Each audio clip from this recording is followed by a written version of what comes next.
Sekali lagi semua shalom. Pertama-tama saya ingin mengucapkan selamat hari Natal untuk semua wanita yang luar biasa yang tergabung dalam NDC Women. Bolehkah kita kasih tepuk tangan? Puji Tuhan.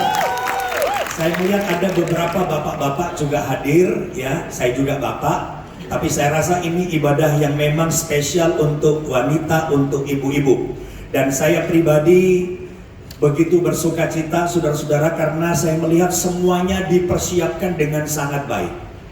Tadi pun sampai detail, hal-hal yang simple itu diatur dengan sangat detail. Dan juga tadi kita menyaksikan apa ya namanya tadi, drama musikal. Saya juga diberkati. Pengen nangis tadi saya sudah.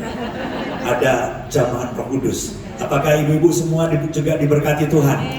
Puji Tuhan. Bolehkah kita ucapkan terima kasih untuk para pengurus, para panitia yang sudah bekerja keras sehingga Natal ini boleh berjalan dengan luar biasa. Puji Tuhan. Saudara-saudara, setiap kali kita memasuki bulan Desember dan merayakan Natal, memang kita melihat banyak hal. Ada ornamen pohon Natal. Ya, di mall ini juga ada pohon Natal yang besar, lagu-lagu Natal dan lain-lain sebagainya. Tapi mau tidak mau kalau bicara Natal, memang itu sentralnya adalah tentang kelahiran Tuhan Yesus. Amin. Saya nggak tahu apa hubungannya dengan pohon cemara, saya nggak tahu apa hubungannya dengan Sinterklas. Itu semua dibuat ya untuk komersial saja. Tapi berita sentralnya adalah kelahiran Tuhan Yesus. Yang setuju katakan amin. Nah, kalau kita bicara tentang kelahiran Yesus, maka kita tahu bahwa Yesus bisa lahir. Di sekitar peristiwa itu ada tokoh-tokoh yang memiliki peranan yang sangat besar. Betul saudara ya? Sehingga Natal Yesus bisa lahir.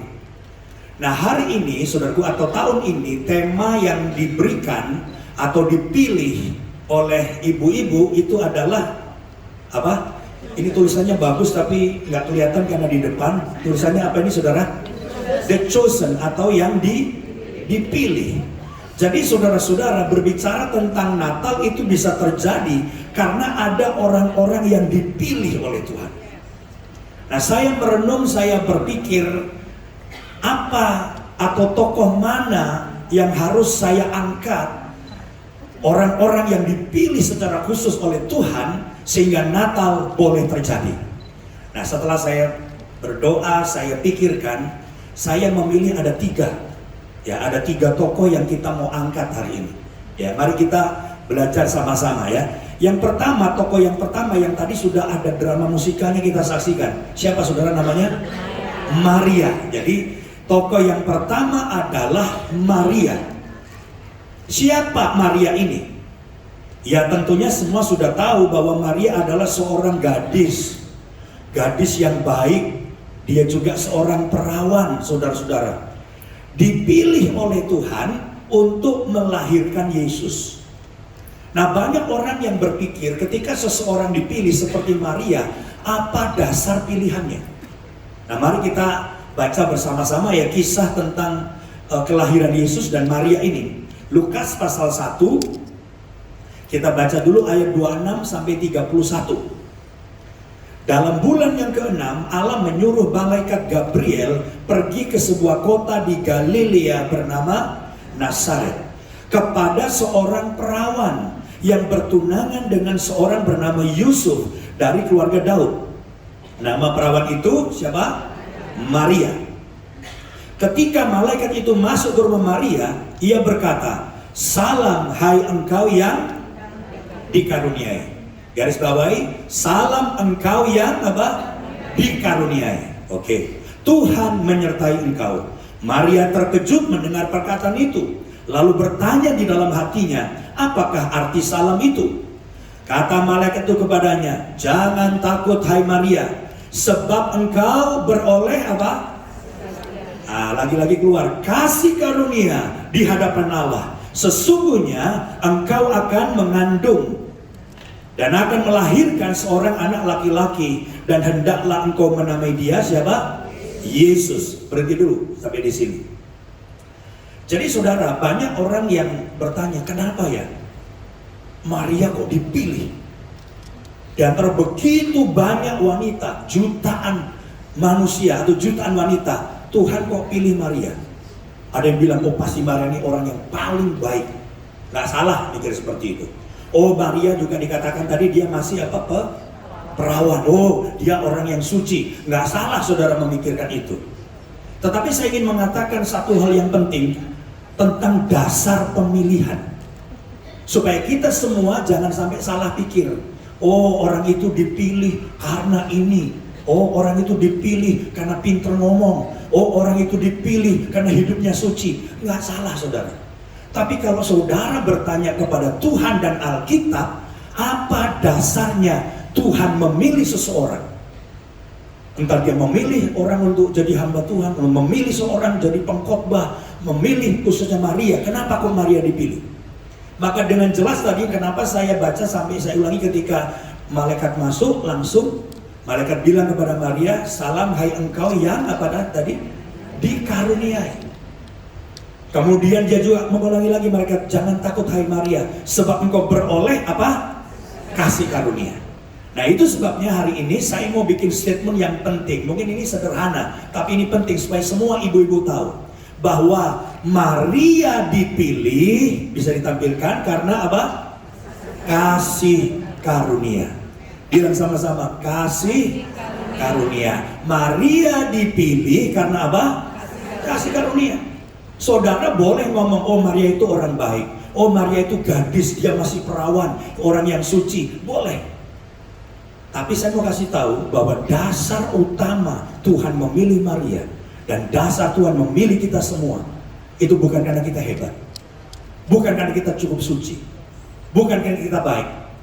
Tapi saya mau mengatakan bahwa dasar Tuhan memilih Maria dan Tuhan memilih setiap kita adalah karena apa tadi? Kasih karunia. Saudara tanya, kenapa? Sebab tidak ada seorang pun dengan kebaikannya cukup layak untuk dipilih Tuhan. Setuju saudara? Nggak ada orang yang cukup suci termasuk Maria sehingga dia dipilih Tuhan. Kalau mengandalkan kesuciannya, Maria nggak layak, pasti nggak dipilih. Setuju nggak saudara?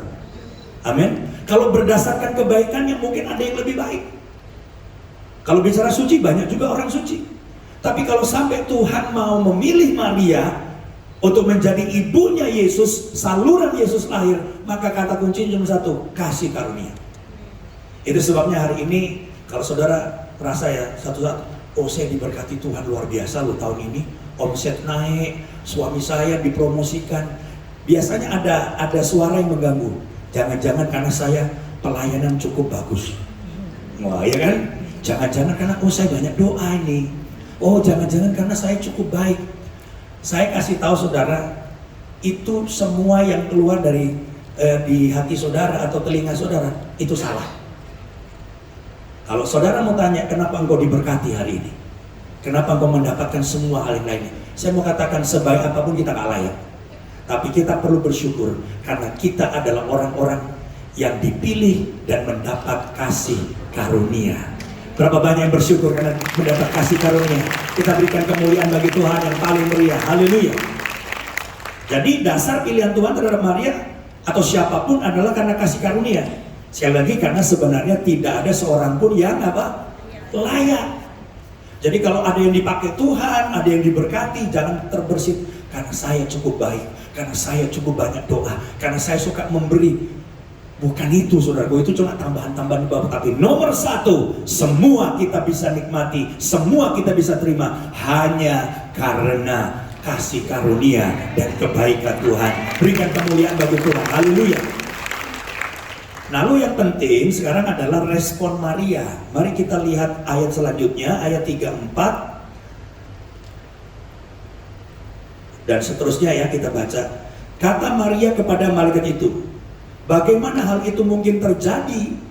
Karena aku belum Ya jelas dong, dia kaget. Loh gimana saya bisa hamil? Gimana saya bisa melahirkan? Saya belum bersuami.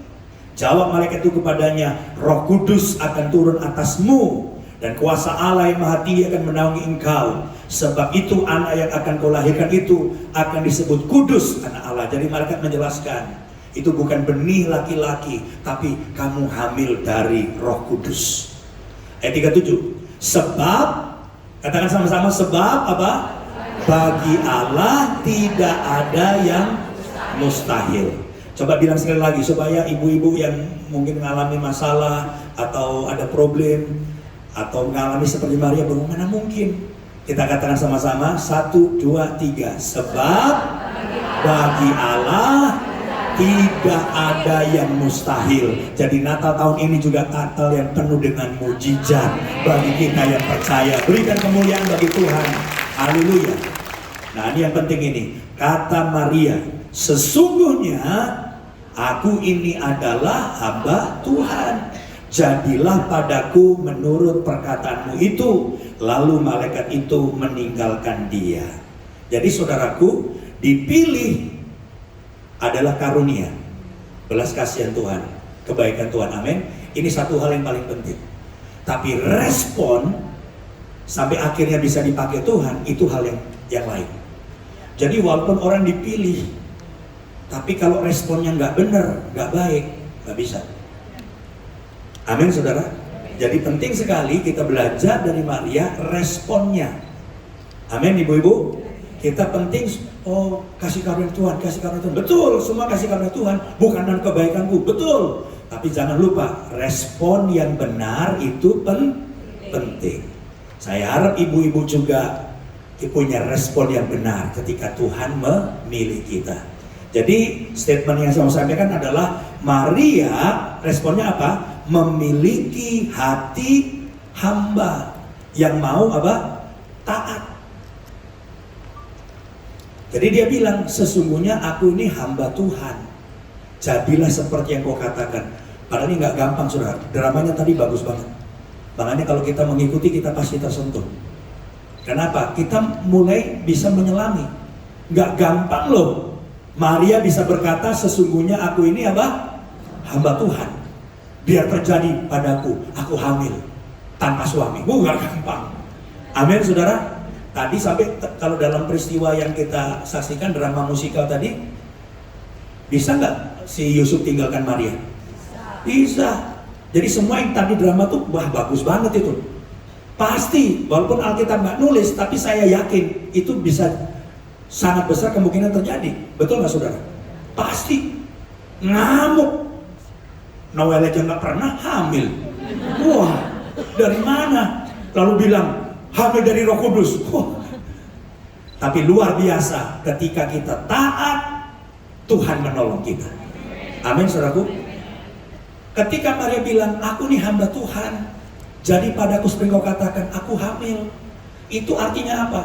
Maria rela meninggalkan semua impiannya. Betul nggak, saudara? Ya mungkin mimpi kalau zaman sekarang ya, nanti saya menikah di hotel berbintang, yang datang banyak. Ini zaman sekarang ya. Itu semua saudara-saudara bisa tiba-tiba lenyap gara-gara calon suami kabur dari dia. Betul, saudara? Iya. Waktu dia bilang sesungguhnya aku nih hamba Tuhan, biar terjadi yang kau kehendaki, itu nggak gampang, dibacanya gampang. Tapi itu perlu pengorbanan, rela menyingkirkan semua impiannya, cita-citanya, kerinduannya. Seringkali ketika kita menerima pilihan dari Tuhan, saya nggak tahu mungkin di sini ada yang jadi core leader, pengurus. Wah, setahun aja rasanya lama ya. Karena apa? Karena ketika kita menerima pilihan Tuhan, itu pengorbanannya besar. Siapa yang ada rencana tahun depan nggak lanjut, angkat tangan, kita doain sama-sama supaya maju ke Tuhan. Ada yang ini terakhir ini. Kalau di sana ada yang Noel toilet, nah itu orang itu kelihatan itu. Gak gampang, saudara. Pilihan Tuhan itu memang kasih karunia, tapi respon kita itu menentukan. Maria dipilih karena kasih karunia, betul. Tapi Maria memberi respon yang benar. Aku ini hamba Tuhan, aku nurut, aku mau taat. Itu artinya Maria menyingkirkan impiannya, menyingkirkan semua yang dia rindukan ke depan. Dia akan menikah, dia bisa ditinggal. Tapi dia dengan mantap dan berani, aku hamba Tuhan, aku mau mentaati Tuhan. Siapa di sini ibu mau bilang seperti itu? Aku rela Tuhan, karena kasih karunia-Mu aku dipakai Tuhan. Aku mau bayar harganya. Aku mau berkorban seperti Maria. Siapa yang mau angkat tangan? Gak apa-apa dikit, saya memang sudah duga pasti dikit. Kalau semua angkat tangan saya ragu-ragu, lu ngerti gak sih? Angkat tangan ini gak gampang, saudara. Artinya ketika saudara angkat tangan, saudara mau jadi seperti Maria. Apa? Bayar harganya. Rela berkorban, rela menyingkirkan, karena ibu-ibu kan punya, nanti kalau saya sudah gak pelayanan, saya bisa sering arisan, saya bisa ngopi-ngopi. Itu impian. Maria punya impian juga, tapi Maria menyingkirkan semua impiannya. Apakah ibu-ibu mau juga menyingkirkan semua impiannya, supaya kau bisa tetap masuk dalam rencana Tuhan dan dipakai Tuhan? Amin. Ini ngantuk-ngantuknya ngerti atau karena ngantuk, saudaraku? Amin. Mau? Saya ngomong ini, saudaraku ya, saya percaya bahwa MDC ini akan terjadi penuaian besar. Salah satunya yang akan dipakai itu ibu-ibu. Ibu-ibu yang dipakai Tuhan. Dan saya punya kayak itu waktu saya tadi duduk. Ini kayaknya ada pesan khusus nih.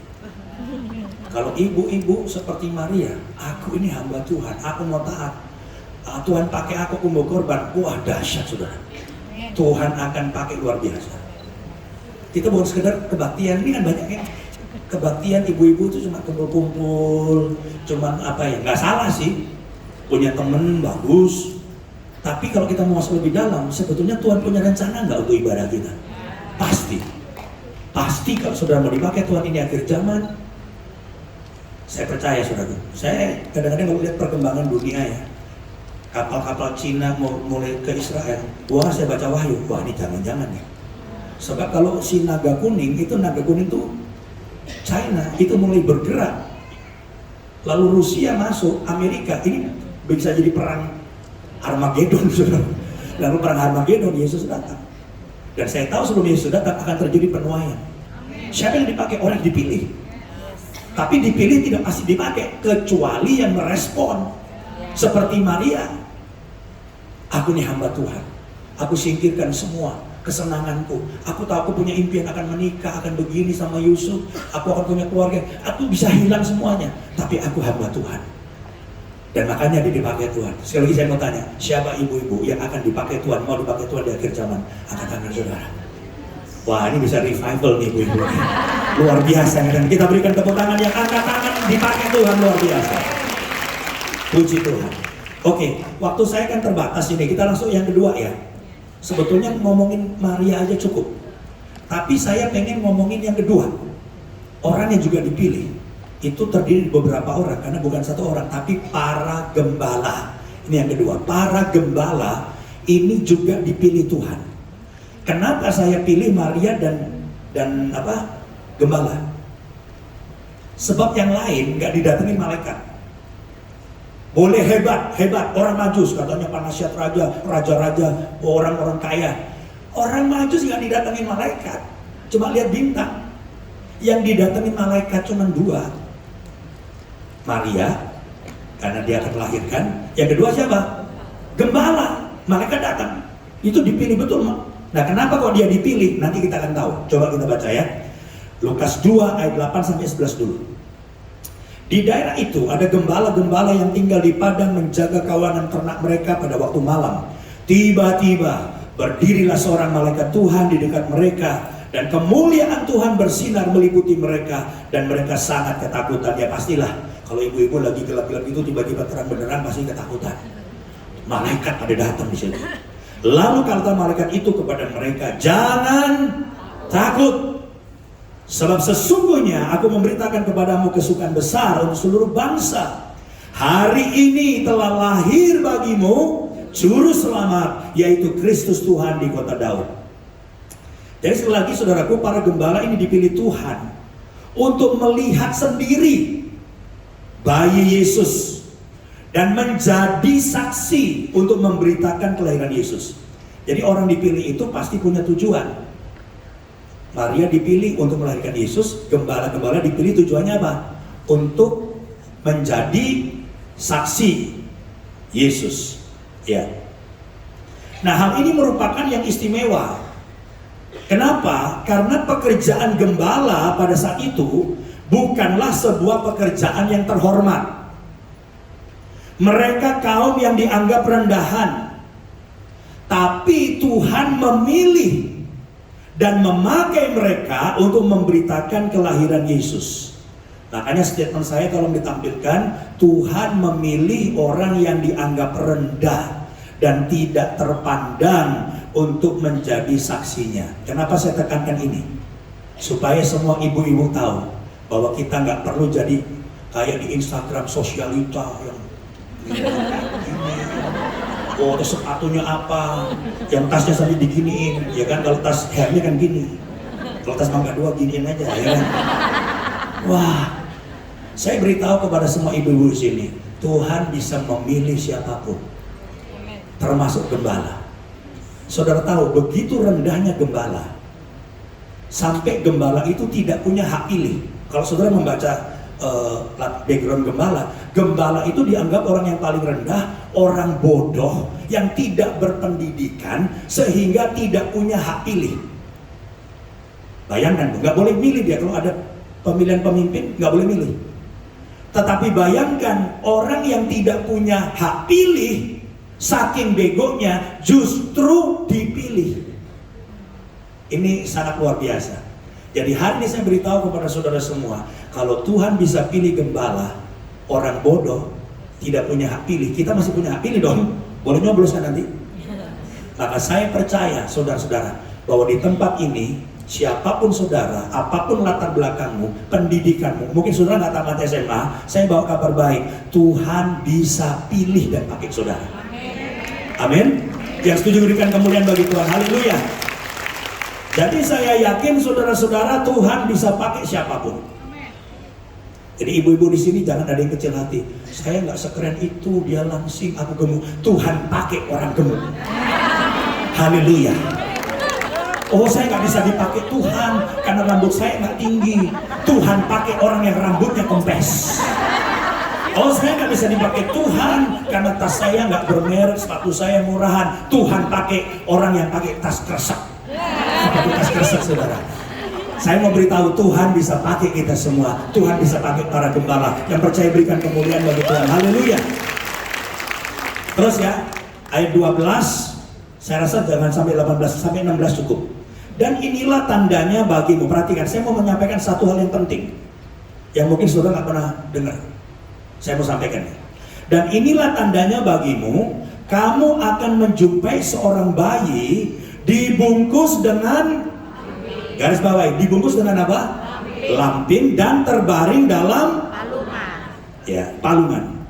Dan tiba-tiba tampaklah bersama-sama dengan malaikat itu sejumlah besar bala tentara sorga yang memuji Allah, katanya, kemuliaan bagi Allah di tempat yang maha tinggi dan damai sejahtera di bumi di antara manusia yang berkenan kepadanya. Bayangkan, di padang yang gelap itu tiba-tiba ada konser Coldplay. Ini saya nggak tahu, ribuan malaikat saudara turun di padang yang gelap itu. Mereka nyanyi kemuliaan bagi Allah di tempat yang maha tinggi. 15. Setelah malaikat-malaikat itu meninggalkan mereka dan kembali ke sorga, gembala-gembala itu berkata seorang kepada yang lain, marilah kita pergi ke Bethlehem untuk melihat apa yang terjadi di sana seperti yang diberitahukan Tuhan kepada kita. Lalu mereka cepat-cepat berangkat dan menjumpai siapa? Maria dan Yusuf dan bayi itu yang sedang berbaring di dalam. Berhenti sampai di sini saja. Ini perhatikan nih, saya mau sampaikan sesuatu yang baru.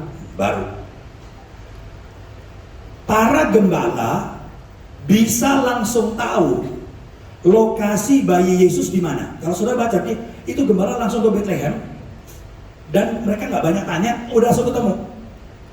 Kenapa? Padahal informasi dari malaikat hanya memberitahukan kalau bayi Yesus terbungkus dengan kain apa? Lampin, dan ia terbaring dalam. Nah, ini rupanya yang jadi kunci. Palungan itu mengindikasikan apa? Kalau palungan, kandang, betul ya? Karena palungan itu kan tempat makanan hewan. Adanya kandang. Lalu kain lampin, nah ini juga yang khusus. Saudara perlu tahu, kain lampin itu adalah kain yang khusus dipakai untuk membungkus domba. Domba itu dibungkus, domba yang sempurna. Nah, kenapa ada domba yang sempurna?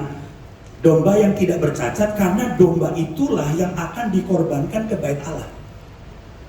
Jadi sebenarnya dengan adanya palungan dan kain lampin, ini gembala yang sudah biasa berhubungan dengan domba-domba, dia tahu, oh ini tempat khusus. Dan tempat domba itu domba yang biasa dibungkus lampin. Itu tempatnya di satu tempat saja, makanya mereka menuju ke situ. Domba yang tidak bercacat itulah yang dibungkus dengan kain lampin dan yang akan dikorbankan di bait Allah. Hanya gembala-gembala ini yang akan langsung tahu di mana letak bayi Yesus. Karena domba korban pada zaman itu, saudara-saudara, itu diternakkan di Betlehem. Jadi tanpa diberitahu malaikat lokasi persisnya, para gembala ini langsung pergi ke Betlehem. Apa nangkep nggak, saudara-saudara? Nangkep ya? Ini sesuatu yang saya belum pernah sampaikan ini. Kalau kita melihat dalam perjanjian lama, sebetulnya ada tempatnya persis. Dalam perjanjian baru nggak disebutkan, cuma palungan itu tempat kandang domba, tapi dombanya pasti bukan domba biasa. Karena kalau domba biasa nggak dibungkus kain lampin. Hanya domba yang sempurna tanpa cacat, yang akan dikorbankan ke bait Allah, itu yang dibungkus lampin. Lalu ditaruh di dalam palungan, yang kemudian nanti akan dikirim ke bait Allah. Itu dahsyatnya.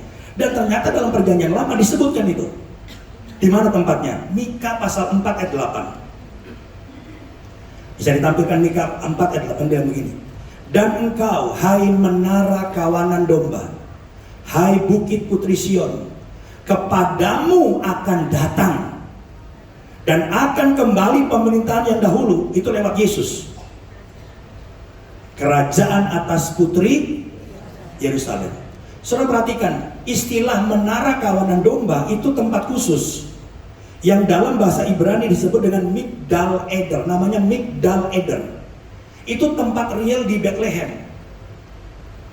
Migdal Eder ini adalah sebuah menara penjaga yang di bawahnya ada tempat itu, saudaraku, yang biasa digunakan oleh para gembala untuk mengawasi domba.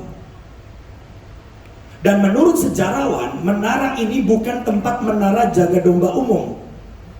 Migdal Eder ini khusus adalah mengawasi domba-domba yang sempurna. Domba sempurna itu ada persyaratannya. Dan itu setelah itu yang ada di sana, diternakkan di sana. Dan domba-domba itu akan dikorbankan di bait Allah di Yerusalem. Nah, dari mana para gembala itu tahu tempat itu dan sejarah itu? Kemungkinan lewat didikan orang Farisi, ya, bahwa domba itu harus dibungkus dengan kain lampin, ada di situ dan ditaruh dalam palungan. Nah, apa yang saya mau sampaikan ini yang penting. Saya waktu mengamati kebenaran ini dahsyat, saudara. Jadi sebenarnya pada waktu Yesus lahir di kandang itu, lalu dibungkus dengan lampin, lalu ditaruh di palungan. Ini yang sangat luar biasa. Itu sudah jelas bahwa Yesus itu adalah domba yang akan dikorbankan. Yang nangkap pasti katakan amin. Itu sebabnya kenapa ketika Yesus lewat di depan Yohanes Pembaptis, Yohanes bilang begini, lihatlah, Yesus lewat, dialah anak domba Allah yang mengangkut dosa isi dunia. Padahal Yesus masih jauh dari disalib. Tapi Yohanes, dia sudah bilang, Yesus itu anak domba. Dia akan mati untuk mengangkut dosa manusia. Jadi sebelum Yesus jauh-jauh, sebelum Yesus mati kayu salib, sebetulnya kelahirannya di kandang Migdal Eder tadi, bahwa dia itu dibungkus dengan lampin, maka posisi Yesus adalah sama seperti anak domba yang tak bercacat, yang akan dikirim ke bait Allah dan akan dikorbankan. Jadi saya beritahu, sejak Natal Yesus lahir pun sebenarnya sudah dengan jelas disampaikan, dia lahir bukan untuk apa-apa, dia lahir untuk mati di kayu salib. Untuk apa? Untuk menebus dan menyelamatkan kita. Haleluya. Kita berikan kemuliaan bagi Tuhan. Tuhan Yesus yang luar biasa. Yang terakhir sekarang, waktu saya masih ada ya, enggak apa-apa ya? Oke. Yang ketiga, yang terakhir, siapa yang dipilih? Maria, para gembala. Yang terakhir, saya sudah berdoa, dan yang terakhir dipilih adalah kita. Tepuk tangan untuk kita semua. Kita dipilih. Loh, kita dipilih untuk apa? Kita dipilih supaya Natal terjadi di akhir zaman. Loh, apa maksudnya Pak? Yesus akan lahir di banyak hati yang sekarang belum diselamatkan. Dan Yesus akan dipilih saudara supaya saudara akan dipakai Tuhan. Dan lewat hidupmu, sekali lagi, ini saya waktu duduk makin mendapatkan keyakinan. Ada banyak ibu-ibu yang hadir hari ini, engkau akan dipakai Tuhan. Amin. Amin saudara. Amin. Engkau akan dipakai Tuhan supaya Yesus lahir di dalam hati-hati yang sekarang belum percaya Yesus. Yang percaya akan dipakai Tuhan, katakan amin. Dan berikan kemuliaan bagi Tuhan. Haleluya. Dan ini ayat terakhir, dan sebelum kita akan doa sama-sama, 1 Petrus 2 ayat 9. Mari kita baca sama-sama 1 Petrus 2 ayat 9. 1, 2, 3. Tetapi kamulah bangsa yang terpilih, imamat yang rajani, bangsa yang kudus, umat kepunyaan Allah sendiri, supaya kamu, nah ini penting, supaya kamu ibu-ibu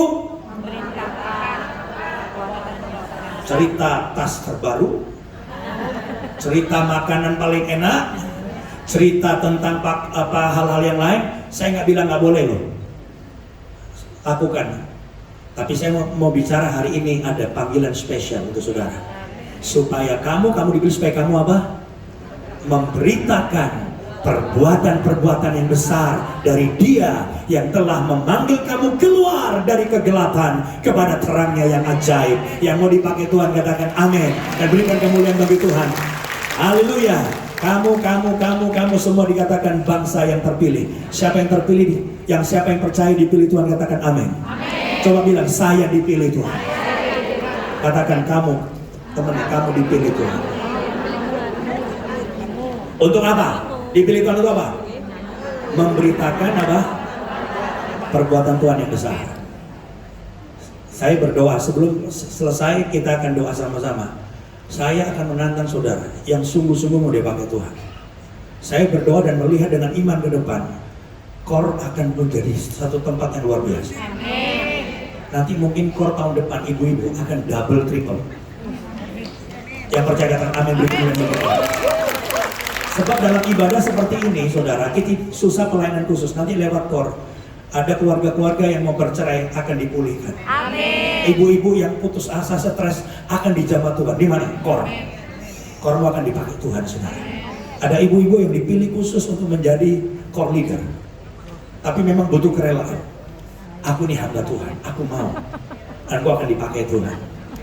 Untuk apa? Memberitakan tentang Yesus. Supaya Natal terjadi dalam banyak hati. Yesus lahir dalam hati banyak orang. Siapa yang dipakai Tuhan, angkat tangan saudara. Berikan kemuliaan bagi Tuhan. Pemain musik bisa siapkan diri. Mari kita bangkit berdiri sama-sama.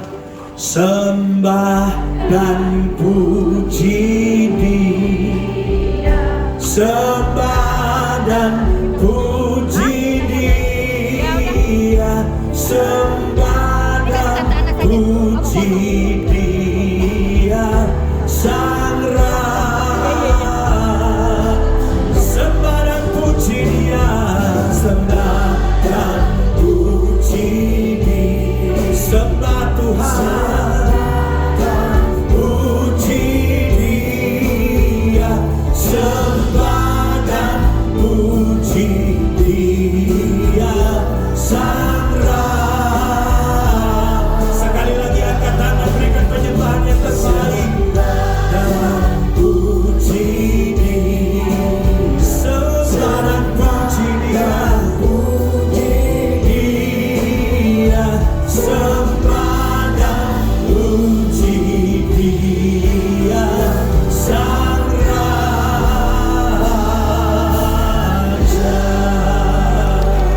Sorak-sorai kemuliaan bagi Tuhan.